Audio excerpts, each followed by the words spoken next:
All right. Hello, everyone. Um, my name is Cole. I am a data scientist too, full time. I started about 3 weeks ago. I was an intern before then, and I'm in CSEO, specifically on the AI for Data Foundations team. And before here, I interned at Microsoft and Amazon. And Chris, why don't you go ahead and introduce yourself as well? Hi, I'm Chris. Interned twice and then served as a full-time employee in October. And within commercial software engineering, which is basically consulting work, and working also as a data scientist, one. And yeah, here today to help talk about personal finance, saving and budgeting. So Excellent. I'm not sure if there's a correlation between data science and finance, but here we go. So to start off, we're going to be talking about budgeting, expenses, and like saving today. So I'm going to start off with the budgeting and expenses unit and then hand it over to Chris for all the different kinds of savings accounts. So if you do have questions halfway through, at least for my section, feel free to raise your hand or just toss it in chat, and I'm more than happy to answer questions as we go. Should be fairly interactive. I don't want to just lecture at you, or I would have pre-recorded it. So to start off, I'm not sure how many of you are familiar with a budget or if you're just familiar with the word, but a budget at a high level, most of you should know, at least helps you choose how much to spend and where. It helps you figure out where your money is going, where it's coming from, and how much you actually have all said and done. So one thing that I thought was really interesting is that most people 22 and under do not have a budget. Only about 50% of 22 and under actually have a budget. And I believe that number is actually a little high. I would, if I had to guess, a lot of these are more in the head budgets. But these typically will include your income, your expenses, your savings, and it is a really important and extremely valuable tool to figure out how much you will actually be able to buy at any point in the future. So there are three primary sections to a budget, at least in my opinion. There is income, expenses, and savings. So your income is going to list all of your income, all of the sources of money, anywhere that you get money from. So this could come from work, it could come from investments, which we will talk about primarily tomorrow. And it could come from monetary gifts. It could come from the government. If you live in Alaska, you get about $2,000 a month just to live. If you were an independent during COVID and didn't make enough money, then you got something like $1,800 total from the government. Could come from anywhere. So this income section should include all sources, all the places where your money can come from. And typically you want to end up making these budgets monthly. Just it helps make things easier, but you don't have to. Budgets are very, very customizable. What we're going to go through today is a fairly basic budget, just to give you an idea of how they're laid out. The next section you have are expenses, which includes all monthly expenses. So this would be food, rent, utilities, car payments, taxes, all that stuff. We're going to go into all of these in more detail later. So this should include everything where you take money that you have and you stop having that money. So this would be anywhere that you spend it. This could also include charitable donations. That is considered an expense, at least for the purposes of your budget. If you donate $100 a month to charity, that would go under your expenses because you had money and then you no longer have it. Thus, it's an expense. If you're buying Christmas gifts for people and you want to budget that out over the course of the year, that's also an expense. You had money and then you don't have it anymore. Lastly, you have savings. And there's an important distinction here because savings is when you have money and you still have it, you just have it somewhere else. So savings is where all of your savings accounts are going to go. So this is where your retirement accounts, your health accounts, your travel, if you have a savings account for like a specific trip that you want to go on, maybe you want to do a tour of Europe for 2 months after you graduate college, and you know that you want to save $16,000 for that trip. that sounds like a lot, but whatever, you get the point. Then that would go under, this would go under savings. If you are trying to save up for a house, which is what I was doing, that would be a good place. And if you're trying to save for college, maybe you want to get a graduate degree or a master's or a PhD, or you just want to go back to school for a different major. Maybe you were a CS major and you hated it because your parents forced you to do it and you didn't like it. Now you want to go do design. That's fine too. All of these savings accounts are, you have money that you got from your income and you're still going to have it. You're just going to kind of put it aside for later. So this is not an expense. Okay. Excellent. Nice virtual background, Chris. Yep. Okay, so actually, before I get into this, any questions on these three sections? I notice a lot of people are touring Europe.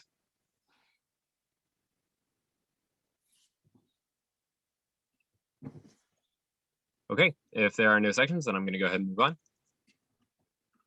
And if you do have a question at any time, remember, just go ahead and raise your hand or toss it in chat. No problem answering it. So for income, how you set up your budget table is going to be totally unique per person. It usually is in a table, not always, but usually. And it's very, very subjective, but your end goal is you're going to have a monthly gain and loss. And so you're going to typically have this column, at least. You will have this column. And this is essentially going to be the total amount that you make. So here I've got this Microsoft monthly income, which is $9,208.33 per month. This is the pretty typical starting salary for a level 59, which is a pretty typical starting position for a SWE or data science, or pretty much most positions as far as I remember. So this is a pretty typical amount. If you are a Microsoft intern and you're looking to become full-time, this is a very realistic full-time amount. This is actually kind of undercutting it because it doesn't include bonuses. And this is assuming I make $400 a month in investments, which we will talk about more tomorrow. And this is the $1,200 COVID bonus amortized over 12 months. And what amortized means is it's a one-time bonus that I sort of did the math and figured out if I spread that bonus out over the course of a year, this is how much it would cost. Some people like to redo their budgets every month. If you do that, then you don't need to amortize it. I personally only like to look at my budget maybe once every 4 months or so. So I like to amortize all my incomes over 4 months. For the purposes of this, to keep it easy, I amortized everything over the course of 12 months just to keep it really easy. But it is totally up to you. So you'll notice that our total monthly just keeps going up based on each of our income sources by the total gross amount. Any questions on how this table is set up?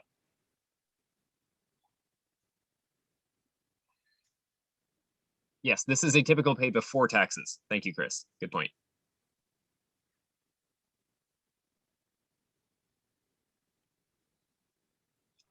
Okay, I'm going to go ahead and move on. So the next section we have is expenses. And expenses can come from a whole variety of different places. Taxes, for one. There are many different kinds of taxes. We're going to mention income tax and capital gains tax today. We are not going to talk about them in very much detail at all. We will talk more about income tax and capital gains tax tomorrow. Before I continue, Prashik asked a question that said, are there any apps that handle this? Yes, so many. Chris just mentioned Mint and Yanab. Jeffrey says, what about bonus tax? Yep, that's an absolutely real tax. I didn't list them all here. There are many kinds of tax. Uncle Sam likes his share. Many, many, many different types of tax. So, taxes are different ones will be applicable to you. They will come in at different points in your balance sheet. It will depend. Today, I'm only going to end up using income tax just for the purposes of this budget. Will we cover bonus tax? Not specifically. It's kind of self-explanatory if you Google. It's just a specific rate for bonuses. We'll have another talk where we cover more Microsoft specific stuff later. But essentially, taxes are where the government wants your money, and so they take a portion of your income and keep it.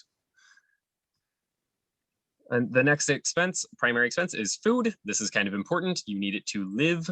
The USDA recommends a single person spend between $300 to $350 a month for what's called medium living, whatever that means.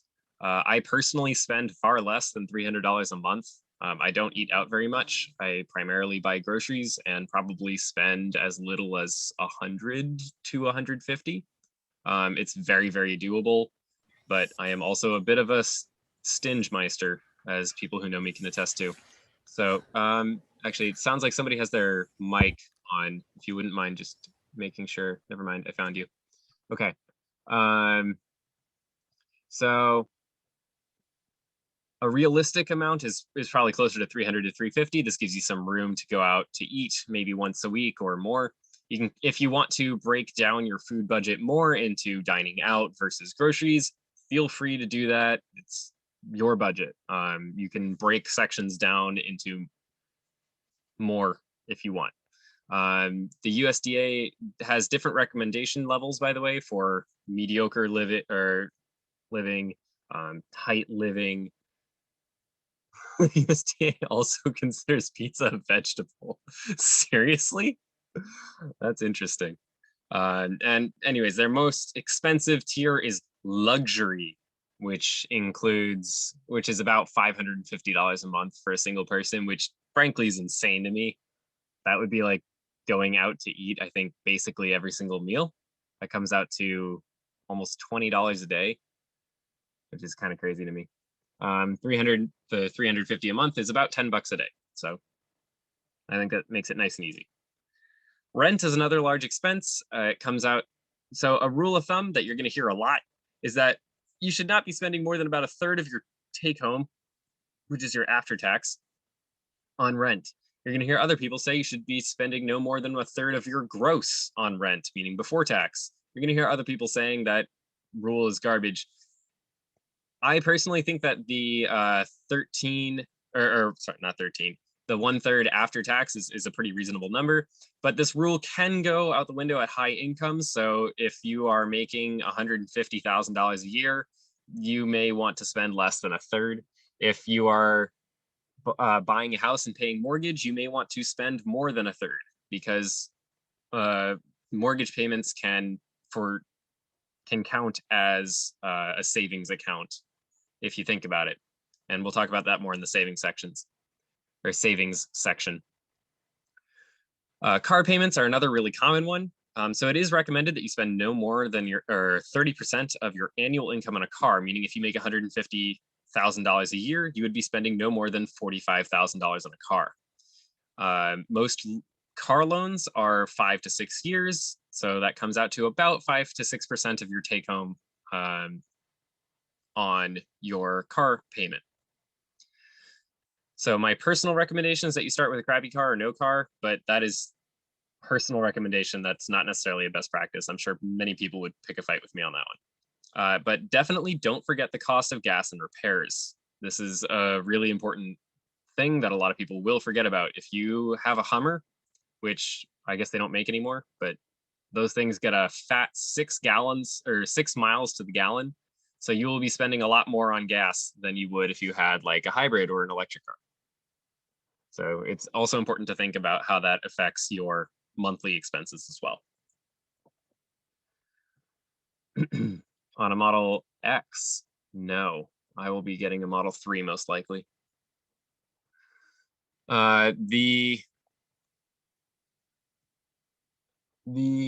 Another common expense is insurance. So Microsoft does include health insurance. A lot of companies don't.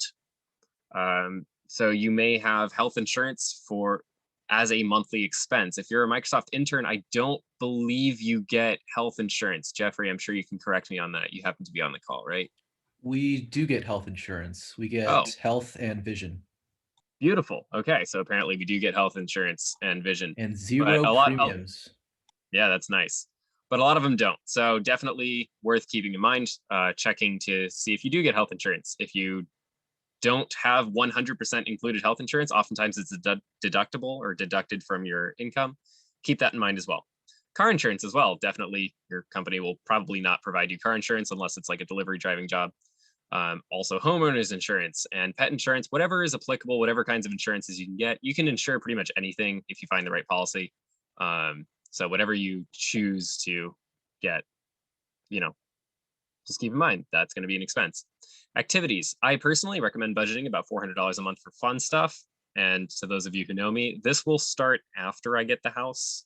I know I haven't been budgeting that recently, but usually I like to budget about $400 a month for fun things. So but this can totally depend on your person. If you're the kind of person that likes to go out and party all the time, go for it. Just make sure it fits in your budget, right? I do about $400 a month, but that's completely up to you. If you stay in and play video games, maybe your activities is just buying video games. I rarely ever hit this $400 a month though, but I do budget for it. I'm not in Seattle right now, but I will be this summer. This can include movies, boating, buying snacks for a party, hiking, camping, kite flying, whatever. If your hobby costs a lot of money, I personally am into drones. My hobby is very, very expensive. I go through about $150 of drone stuff a month when I'm active in it.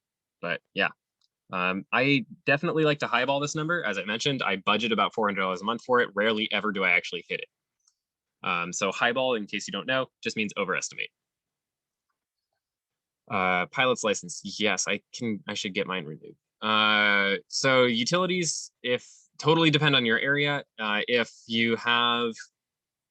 you're in a more affluent area, your electricity may be, you can't see my face. If you're in a more affluent area, your electricity may be stupidly expensive. It can go up to, I've seen as high as 17 cents a kilowatt. If you're in a lower income area, I've seen it as cheap as like 8 cents a kilowatt. If you don't know what that means, don't worry about it. You'll figure it out when it's time for you to actually buy or rent. Wow, 9 cents a kilowatt. That's crazy. Water can also totally depend. Typically, by the way, electricity is going to be between $50 and like $150 a month. That's why I mentioned totally very large range. It also depends on how much electricity you use. If you're running a data center out of your house, your electricity cost is going to be much higher. You laugh. One of my friends, Jackson, actually runs a data center out of his house. His electricity is about $400 a month. Yeah, it's crazy. Anyways, you also have gas and you also have internet. I'm putting it under utilities because I think it should be there, but Congress doesn't think so. Anyways, political stuff aside, some apartments will cover these. Some of them will not. Some of them will cover some of them. So definitely check your lease if you're renting. If you're buying, they're all on you. But if you're renting, definitely check your lease to see which of these are covered. And then also, I like to have a miscellaneous funds budget. And this is like a floating budget, which can be applied to whatever. Maybe some months you really want to have like nice restaurant food and you spend $600 a month on food instead of $400. Maybe some months or 1 month you decide to get into a new hobby. And so your cost for that hobby that month is higher than normal. That can come out of your miscellaneous. It completely depends on you, right? And ultimately, these budgets should be personal. There is no universal budget that is applicable to you. Any questions about expenses? $200 for diamond hands. Fortunately, I think you can pick it up for 99 bucks. It's on discount. Anyways. How much is a good amount to spend on transit? Right, that's another good point. Transit, if you don't have a car and you're going to be spending on transit, the good news is if you're working at Microsoft, you will have while you're actually at the office, you will have a Orca card, which is effectively a bus and subway pass, and it will be paid for you. So you won't have to worry very much about transit. And the connector buses, which is Microsoft's personal bus service, is free. So you won't have to worry about that. If you are working somewhere else and did need to budget in transit, if you actually had to pay for it, then it depends. It depends on where you are. It depends on how much transit costs. One of the guys on my team, his name is Pascal. He works 500 kilometers outside of Paris and has to take the train into work 1 day a week. It costs about 80 bucks each direction for him to take the train into work. So yeah, his transit is going to be much higher than ours, but Yeah, the Orca card is a very, very, very nice benefit. You can use it for personal transit, just getting around. It's completely up to you. And if you're at Amazon, I know that they do, you get some money. I think it's like $160 a month for lifts as well. And Microsoft, I don't think does anything like that though. Anyways, so yeah.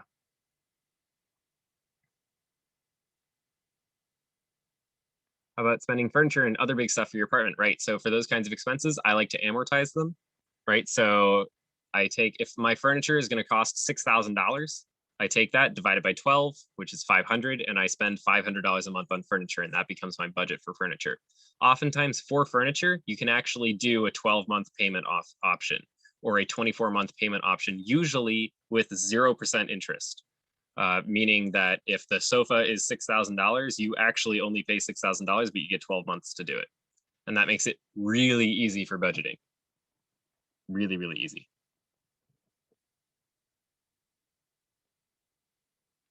Yep. Any other questions on expenses or anything else we've covered so far?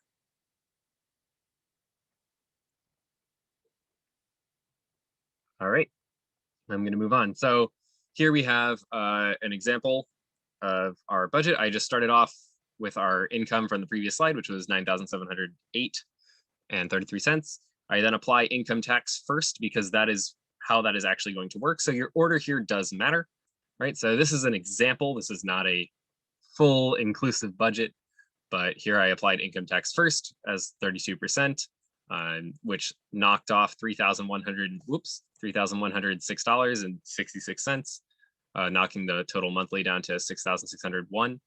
And then I had some car payments, food, and rent. As I mentioned before, this is not a fully inclusive budget. Do not take these numbers to mean anything. This is an example. All right, so then last section we have is savings. So there's essentially two kinds of savings. There's going to be a pre-tax and a post-tax, which is before taxes and after tax. So before taxes, really, there's only a handful of things that actually fit into this. Certain types of retirement and health accounts, which we will be talking about, or Chris will be talking about in about 10 minutes. And certain types of college savings accounts, which we're not going to talk about because that is super specific to what state you're in.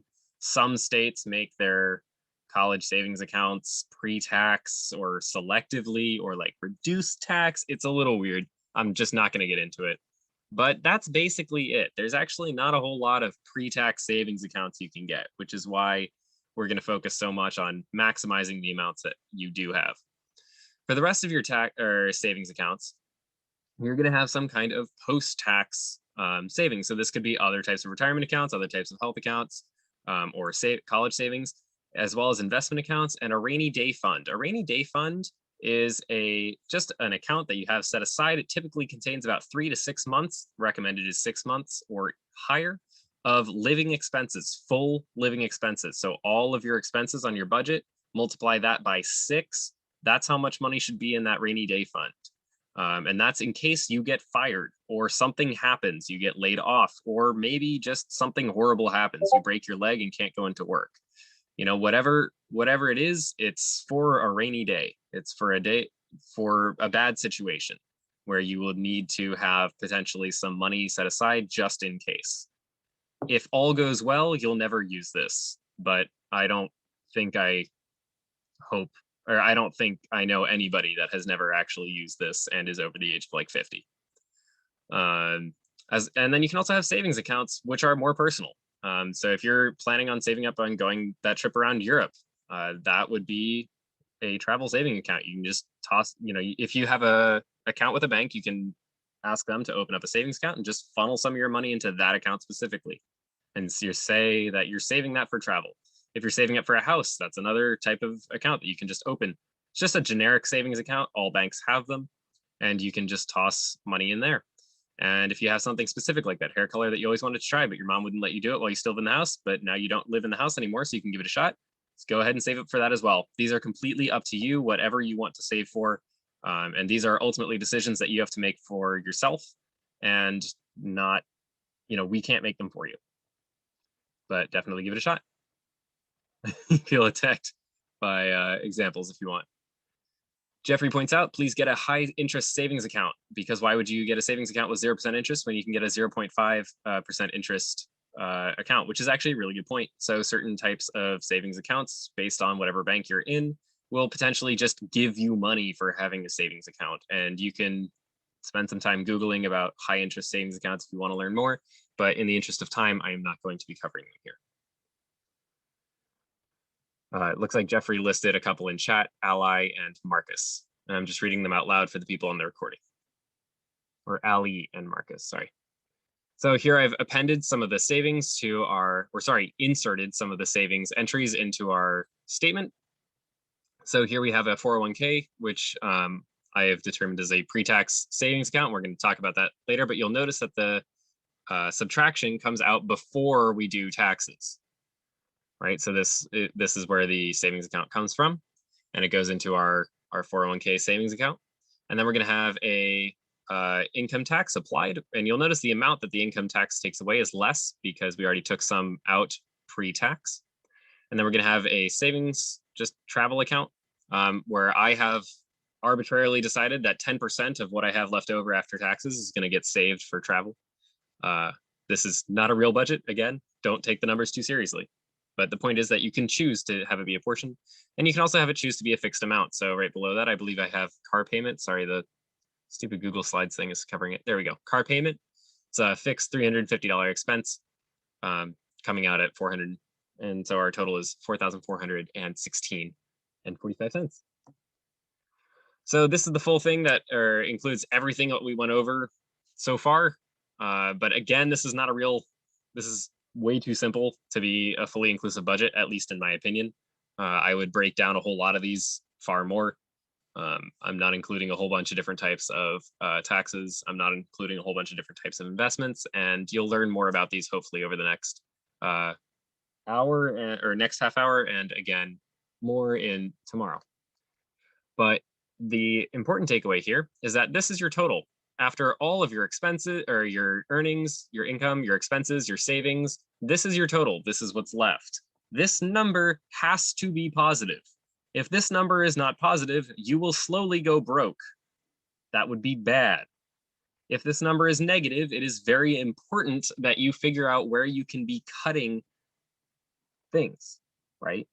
So you may, if you lose your job, for example, you may turn your rainy day savings into a source of income. You may choose that you're going to take $2,000 a month out of your, rainy day savings, and then you can recalculate your expenses. Maybe you're going to spend less on food. Maybe you're going to, get a smaller apartment and reduce your rent, right? But this number needs to stay positive in general. If you've lost your job and you're going to be getting one, in 2 months, it's not a big deal for it to be negative for maybe a month or two. But typically, you want this to be at least zero, because if you do lose your job, just make sure that you're specifying where you're taking that money from, what savings account, and just list it as income here. So if you want to have whatever here is funneled into a separate savings account that you could draw from later, fine, whatever. But whatever you choose to do with this is fine. But this should be a positive number. So that's actually it for budgeting. Does anybody have any questions? Because right after this, I'm going to hand it over to Chris, and we're going to move on to savings accounts, because there is a lot there.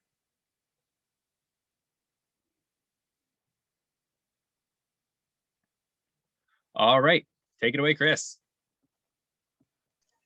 Okay, thank you, Cole. That was a great explanation of budgeting. This is the first time I've talked in the evening, and apparently it makes my face purple, but that's fine. So I'm going to be talking about savings. We've just seen how to make a budget, and we discussed briefly 401k, and also that money that you have in a rainy day fund, and some amount of money left over at the end of the budget. And what I'm going into is, why should we be saving money at all? We've all chosen a lucrative career. Software development is doing very well. And at Microsoft, it's one of the better paying companies. So what should be done with it? Why save with all this money we get? And it can help you prepare for emergencies, as you discussed with the rainy day fund. It can help you buy a house for example, a savings account for your down payment, can support yourself in retirement and, equally importantly, retire early. If you have savings of your own, then you can retire at 60 or 50 or 40. Retirement is just, when you have enough money to live off investments. And of course, it can help you travel the world, get your own trip in. Yeah. Now, unfortunately, a lot of people do not save, partly because they don't have the ability, but as discussed at Microsoft and in software development, you are going to be able to save, and you're going to be able to get a good amount saved for retirement fairly early. What we want to do in this talk is go through some of the avenues for retirement saving, for health saving, to try to demystify the terms. A lot of the time people get worried when they hear random acronyms of numbers and letters and decide that it's just so complicated, I'll just worry about it later. And I really want to make the case to you that the right time to think about retirement is now. Let's go to the next slide. Ooh, Roth 401k. Yes, terrifying words. So why should we be worrying about starting retirement savings as a, yeah, exactly. Let Microsoft you a and that was responding in the chat. So why should we be starting these savings early? Well, because of the power of compound interest.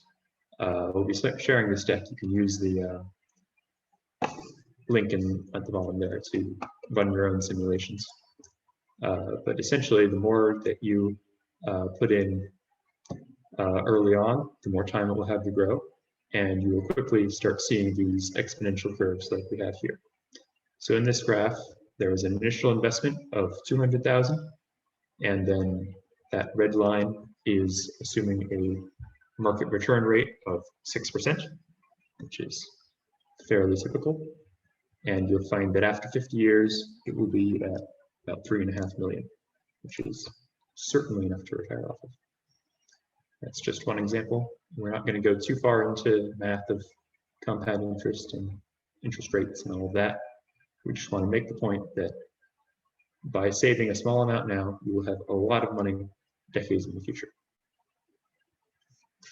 And of course, saving more now will make that go further. So the question is, how can we take that amount of money that we have and more effectively build retirement savings, more effectively prepare for the future?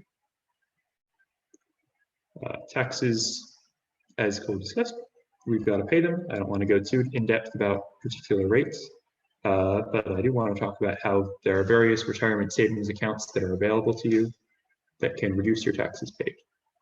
And here's the important key distinction. These things that I'm about to name, like the 401k and so forth, are containers to put money into. They're not in themselves investments. They're just a place where you can put your investments, where as long as your investment is in the building labeled 401k, then the government will tax it. And so we're going to go through each of the different types of retirement savings accounts, how they help reduce your taxes, and therefore how they help let you prepare for retirement while having more money in your pocket. Let's go to the next slide. The 401k, probably the most famous one. And the way that a 401k works is you can contribute some money, you contribute your money to it pre-tax. This means that whatever money you put into the 401k is a tax deduction. If you put in $10,000 into your 401k, then the government will tax you as if you had made $10,000 less. The growth of a 401k is tax-free, so you do not pay any capital gains taxes or income taxes as whatever the investments you choose within the 401k grow. Again, the 401k is just a container. You can have whatever investments you like in it with some restrictions, and that will grow over time. However, the withdrawal of the 401k is taxed. So if you move money from the 401k container back to your normal bank account, you will have to pay taxes. I want to stop on this slide and take questions, because this is the first example of an account, so we're going through some similar ones. Are there any questions about Number one, why should we save? And number two, what these tax-free taxed terms mean. Yes, we're going to Roth next to Jeffrey. Types of growth we can have. I think that would fall under investments. Yeah, we'll be talking more about that tomorrow. Yeah. We're going to be talking about, that's largely going to be investments. The whole hour will be how to grow your money effectively. Yes. Putting it all in GME, I don't think would grow your money right now, but aside from that. Yes. And it's your money. Do what you like. GME if you really want to. Yes, no one likes the stock. Okay. Pay taxes when you're removing. Yes, I should go into a little more detail on that. So if you remove money after you're 65, then it counts as income. So if you are 70 years old and you pull 20K out of your 401k, then you will get taxed on 20K worth of income. If you pull it out before you reach 65, there are tax penalties in addition to your normal income tax rate. So it is generally a bad idea to pull money out of your retirement accounts. It indicates first and foremost that you have not saved enough in the rainy day fund, but it can be done for certain things. And that was in answer to how it works at retirement age. Let's go on to the next slide and start talking through some of the different options available. The Roth 401k. This is, in a sense, the opposite of the normal 401k. Your contributions that you put into it are taxed. So today you're not going to get any benefit from putting money into it. However, its growth is tax-free, and the key difference is that its withdrawal is also tax-free. So when you reach the age of 65, you can take money from your Roth 401k in your bank account. You don't have to pay any taxes on it. That money is just yours. This is essentially it's an alternative to a 401k. At a company like Microsoft, you can contribute to one or both. Were there any questions in particular about the Roth? Because I know Jeffrey wanted to ask about it.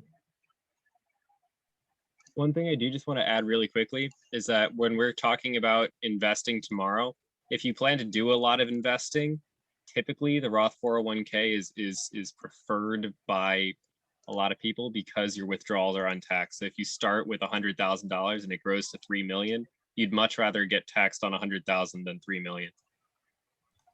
I do have a question. Can we do Roth conversions for 401ks? Like start with a traditional, convert to a Roth sometime in the future?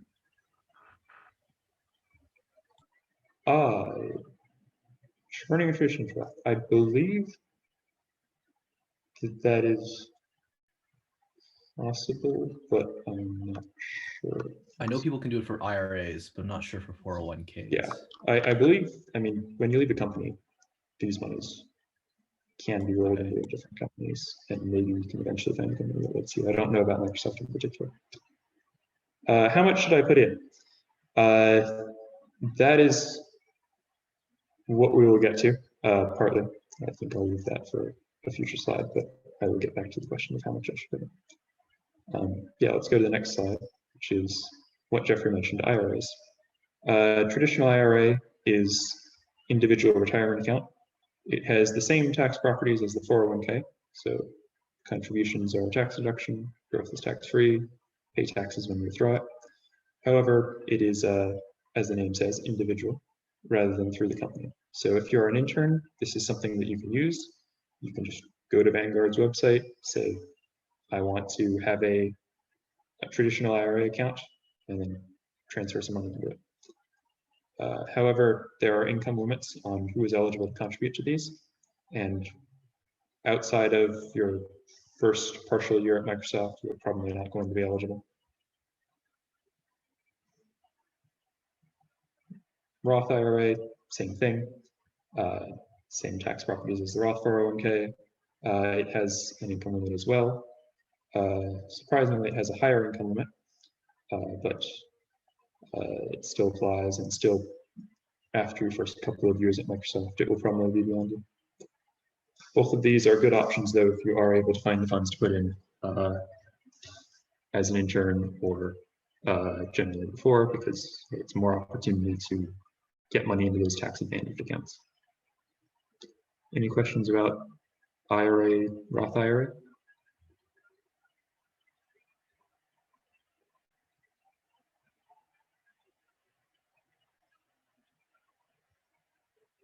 Okay. Yes, what we've just discussed are retirement accounts. So when you get old, particularly the government has decided that magically happens at the age of 65, then working will become a challenge. You want to stop working, live off your retirement savings, and those accounts are what we're doing for you. Health accounts are different. They are for, okay, some questions are coming. Monty asked, do companies typically match Roth 401k too? I believe companies typically do, and I know Microsoft does. Michelle asks about a limit for an employee or combining for employer versus employee. We will get into that in future slides. Now, health accounts. Health accounts are saving money to prepare for unexpected health expenses, and there are various tax benefits to saving money before these health expenses hit that will help you reduce your expenses there. Let's go to the next slide.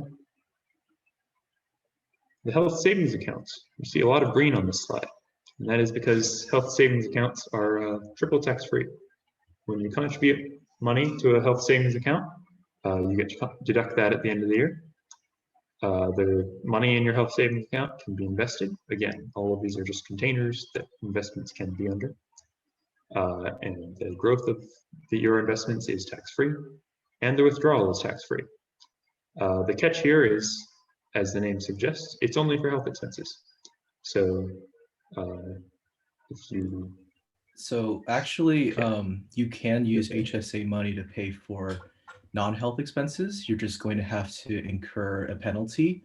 But I think this is really important because most people don't realize this. An HSA is actually just a traditional IRA once you turn 65. Once you turn 65, if you use your HSA money to pay for non-health expenses, there's no 20% penalty, and you just have to pay income taxes. Whereas medical expenses are always exempt from income taxes. So an HSA is an HSA plus, I guess, a traditional IRA. So that's a thing that no one really talks about, but I think that's really important. So don't be shy to put HSA money into your account. Yep, that's a really good point. That is a good point. The question, of course, for us is, will the HSA be around in 40 years? And no one can speak to that. Let's see, we had a couple of questions. So yeah, I should, before talking about how it is used as a retirement account, talk briefly about how it's meant to be used, which is that if you have a medical expense, you can reimburse yourself for that expense. And the, I guess, loophole here is that you can reimburse yourself for expenses at any point in the past. So you can reimburse yourself for something 20 years ago if you still have the receipt. And as Jeffrey said, if you don't use the money at all until 65, then it becomes just a traditional IRA. We've had a few questions in the chat. Let me go through these. Why were we never taught this in school? Because it's complicated. A number of people are not going to be in position of having lots of money to throw into retirement accounts as soon as they graduate college. And Because you never took my class. Monty asks, why do I need health accounts if I have health insurance? So that is a good point. At Microsoft, the HSA health savings account is only offered if you have a high deductible health plan. In this case, it is offered through Primera. And that deductible, I don't get too much into the US medical system here, but essentially you are liable for paying most of your medical expenses until it reaches a certain amount, and then insurance will pay after that. And so that causes you to typically have a lot of medical expenses, which is what this health savings account is designed to help you pay for. Okay. A couple of comments. Yes, answering these things. Yes, a couple of good comments here. Not sure what you mean by might disappear in 4 years. I think I was saying 40 years before retirement, because 40 years is a long time. You don't know what political winds will do. The government loves to change things, especially 40 years is 10 presidents. Yes, Just keep that in exactly. mind. On the other hand, I mean, the Roth 401k and the 401k system really took off in the early 80s. And so that has stayed stable for 40 years. Right. It's likely that it will stay around, but it was more of a joke. I thought it was the late 90s. Yeah, I mean, I feel like it grew gradually, but whatever. I don't know. Very outside the point of this talk. Let's go to the next slide. The flexible spending account. This is very, very similar to an HSA, except that it's use it or lose it. You can only roll over a small amount of money. If you have both HSA and FSA, then the FSA is only for vision injection. So this is not really a save for retirement account because you can only save $500. It is more valuable for if you have recurring expenses such as glasses or braces, then this lets you have pre-tax dollars spent on those things. Right. So just to add on a little bit, remember that you have a limit as to how much you can contribute to your HSA. And if you still have expenses on dental and vision that you know you're going to have, like if you have to spend $100 a month on like prescription contacts or something, which I have a friend who does, then he may want to put in $1,200 a year, exactly enough for his contacts so that he doesn't have to withdraw from his HSA. Because once he takes it out of his HSA to spend it on his glasses, he can't put that back in until next year. And it counts towards his limit. And that means it's less for him to grow and save. And so if you're investing, remember, putting in more money earlier is better. So if you know you're going to have a set amount of expenses, the FSA can be useful. But if you don't, then generally, as Jeffrey and Chris have both alluded to, it's kind of crap. Yep, so don't worry about this one. Let's go to the next slide. Can you have both an FSA and an HSA? Yes, at Microsoft, you will have an FSA for vision and dental.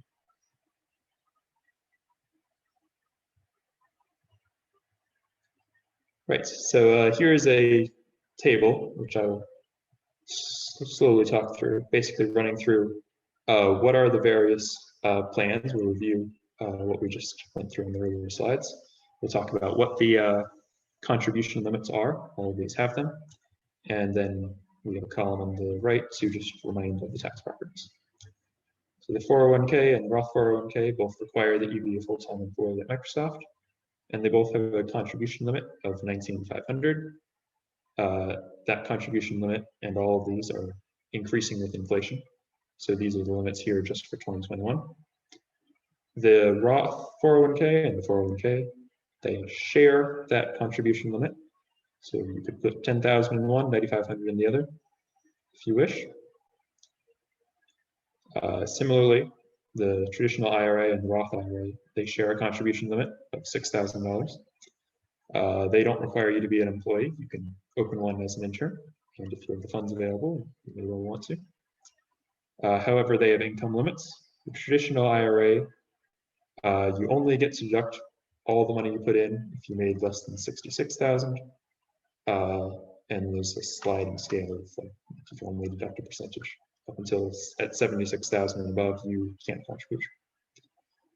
Similarly, the Roth IRA, you can only contribute the full 6,000 if you make less than 125, and after making 140, you can't contribute at all. The HSA, it requires you to have a high deductible health plan. Again, at Microsoft, that is through Primera. We're seeing from Jeffrey in the chat that you can make your own HSA as well if you have an appropriate plan. And the contribution limit for HSA is $3,600. Yep. And one thing that Jeffrey mentioned in chat that I just want to mention is that a lot of this information is on the Notion in a lot of detail. So definitely feel free to check it out. if you really want to get into the nitty gritty of the stuff that we're not talking about now. Yes, absolutely. The high level thing to keep in mind is this is just introducing the various terms, because a lot of people have never heard of a 401k, never heard of an IRA. We just want to tell you retirement savings is a good idea. There are a lot of financial benefits to doing it, and give you the terms that you can use to Google it or to ask people questions later. Let's go to the next slide here and talk about Microsoft's 401k in particular. So Microsoft will match 50 cents on the dollar all the way up to the limit of 19,500. So if you put in 19,500, then Microsoft will put in 9,750. This is an immediate 50% return on your investment. It is literally free money. And the biggest thing to stress in this presentation is, or in my part of the presentation, is max out that 401k contribution. There's literally an extra $10,000 coming from the company if you are able to do this retirement planning to put that money in. So we really want to encourage you to take advantage of that match available. Now, earlier we had a question about what is the total limit between employee and employer contributions. So the 19,500, that is the amount that you can put in as a personal contribution to either the 401k or the Roth 401k. The employer match is on top of that. And then there is an overall IRS limit of 58,000. Now there is a trick here called the mega backdoor Roth that essentially allows you to contribute an additional 28,750, basically all the way up to the 58k. And I'll go into that after a few questions from chat. Can you please go over what Roth 401k is? Yes, let's go back to that slide. So the Roth 401k again. All of these are containers. So if we have a container that has the name, Roth 401k on it, then whatever investments you have within it are going to have these properties. When you put money into your Roth 401k, no special tax benefits. But when you are growing the money through investments and when you're withdrawing it, it's all tax-free. Does that roughly cover it? Okay. Let's go back to this slide. Yes, so this mega backdoor Roth, it is essentially something called loophole, but it's pretty standardized by now, a way to contribute additional money to your Roth 401k. Now this, as the name suggests, from having Roth in it, the money is only going into your Roth, so it does not get you a tax deduction now. Instead, it is free to withdraw in the future. And basically the way this works is that Microsoft has made it super simple for us. In your Fidelity portal, it will look like this. You just put in your desired amount as after tax, and then you select convert my after tax contributions in this dropdown. That will cause you to contribute after tax and then get converted into Roth immediately automatically. Now, if you do this, then your typical year would look like you would fund either your pre-tax or your Roth through this portal by some amount. Once you've filled up to 19,500 and gotten your Microsoft match, always important to get that 10K out of Microsoft. Then if you want to save more, you put some number down in the after-tax column, and this can put additional money into your retirement savings accounts, and additional money that is getting those tax advantages. Let's go on to the next. Say that it doesn't have to be 65%. That's just a number that Chris chose up. Yes, exactly. As it says, it can be 0 to 65%. And just put a number in. Yes. Bonus slide. These are a couple of other terms that you may encounter. Again, I just want to give you the vocabulary so that you can do the research, look up various sources. 403B, it's the same as a 401k, but it's for nonprofits and schools. 457, it's the same as a 401k, but for state and local government. TSP, it's the same as a 401k, but for federal government and military. And then 529, this is what Cole was talking about with college savings accounts. It's one kind of college savings account. Research them if you're thinking of grad school or preparing for your children's college, but it is beyond the scope of this talk. So in summary, and what I hope you've taken away from this, please ask questions if you are concerned about any of this, is that saving will help build wealth for the future. It lets you retire at all and hopefully retire early if you've saved a large amount. Through these various retirement accounts that I listed, you can pay less in taxes, and that helps you save more and be more effective. And at Microsoft in particular, your priorities are first to maximize your 401k contribution. 50 cents on the dollar is the best investment you ever make. Secondly, to fill a health savings account. And thirdly, to make after-tax contributions through this backdoor Roth, because that is just even more money that is not getting taxed when you take it out. Right. And if you don't understand how important it is to try and avoid these taxes on your investment gains, hopefully you'll understand more tomorrow, because we're really going to end up drilling it in that you don't want to get taxed on your gains. I owe $12,000 in taxes for 2020 because of investments. So tax is bad. You want to try and avoid them. Yes. And by the way, taxes also, your health insurance also kind of determines how you're going to pay your taxes, believe it or not.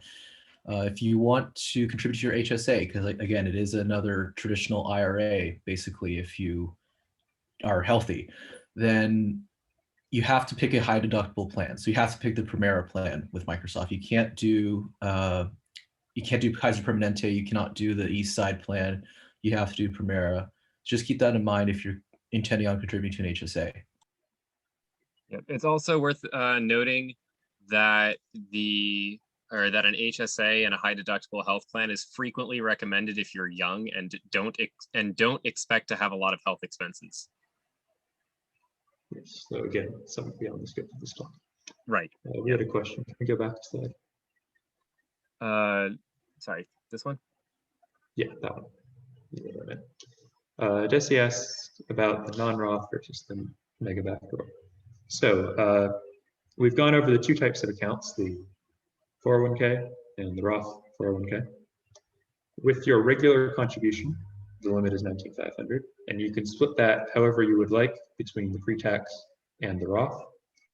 So if you put $19,500 in pre-tax, then you'll get a $19,500 tax deduction this year. But at the end of age 65, you're going to start to pay taxes on it. If you put it in as Roth, then pay taxes now, don't pay taxes later. The mega backdoor Roth, it lets you put in more money, but only to the Roth. You cannot fund pre-tax with this. Meanwhile, the Microsoft match is always pre-tax. So Microsoft, the company, is claiming a deduction for having given you this money. And so they have to put it into the pre-tax accounts. And when you attempt to withdraw this money, you pay taxes on it. All of that is handled by the portal through you. They make it super easy. It will keep track of how much is in pre-tax, how much is in post, how much is in Roth. It will show you where your investments are located. I mean, the Fidelity portal does a pretty good job of keeping you on top of all of this. Does that help answer your question, Jesse? Cool. And Kuthar says a link about how mega backdoor Roths work.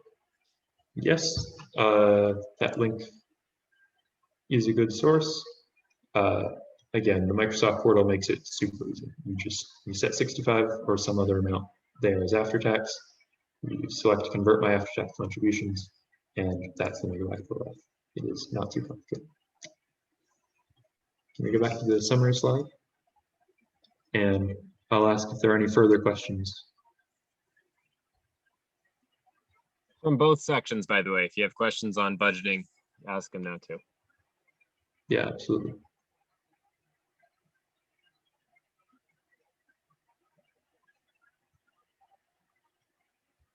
I think that might be it. Okay. Thank just you about all on very time. much for coming.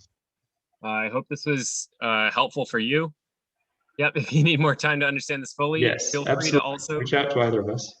Yep. Or talk in the personal finance channel of this Discord. There's a lot of knowledge around. Yep, if you're not in the Discord, I'll send a link in chat here actually. And yeah, we have a fairly active personal finance channel, so feel free to ask plenty of questions there. Let me go ahead and make an unlimited invite here real quick.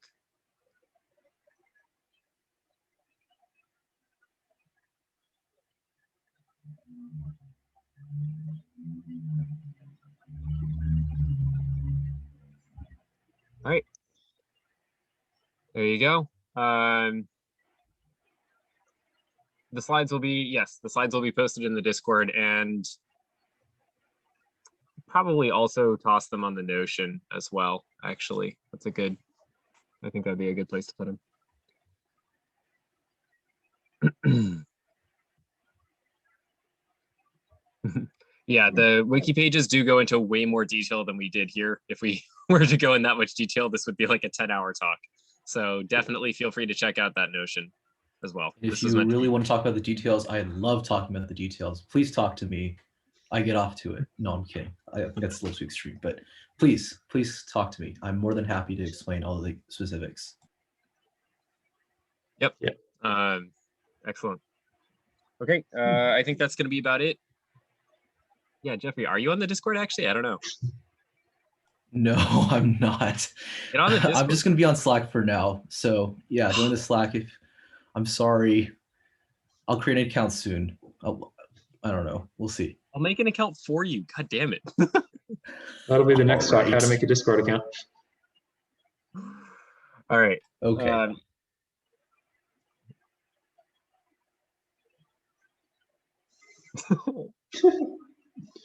Okay. Well, thank you, everyone. We hope that you All right. got that Thank you all high-level for coming. understanding. Reach out if you have any questions. I'm also going to stop the recording now.